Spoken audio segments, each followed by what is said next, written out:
Modern discourse has reached a point of exhaustion, where every meaningful conversation seems to collapse into a binary conflict: men versus women, oppression versus freedom, and blame versus victimhood.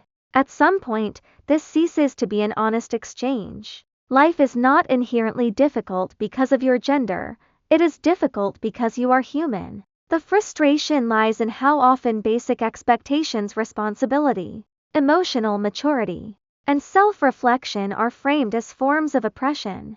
In reality, these are simply the requirements of adulthood. We frequently see men framed as victims of modern society when they are actually reacting to a new era of accountability. The fact that women have gained autonomy did not make life harder, the avoidance of effort, discipline, and self-examination did. Simultaneously, we have created a culture where questioning how sexual validation is framed and monetized is immediately labeled as controlling women or being sex negative. This is a false framing. It is entirely possible to support a woman's autonomy while still questioning whether selling validation under the guise of empowerment actually serves her long-term well-being. No choice exists in a vacuum.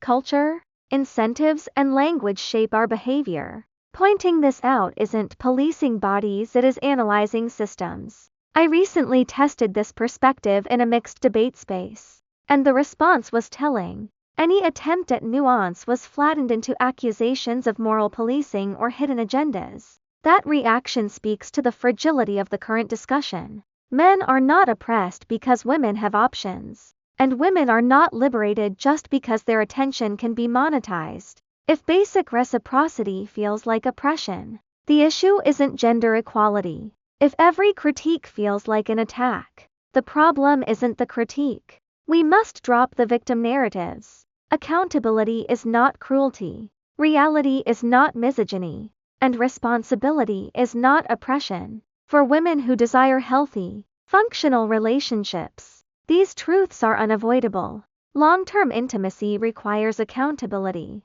self-awareness, and restraint from both partners. It cannot thrive in an environment built on constant validation or the endless redefinition of boundaries to avoid discomfort. Wanting stability and mutual respect is not a sign of insecurity or internalized misogyny, it is a sign of maturity. Finally, acknowledging biological realities matters. Women carry physical burdens men do not, from reproductive health to hormonal transitions. Expecting society to take these realities seriously is not entitlement, it is basic fairness. If we want relationships that actually work, rather than just identities that feel good in the moment, we must be willing to talk honestly about what supports long-term bonding and what quietly erodes it.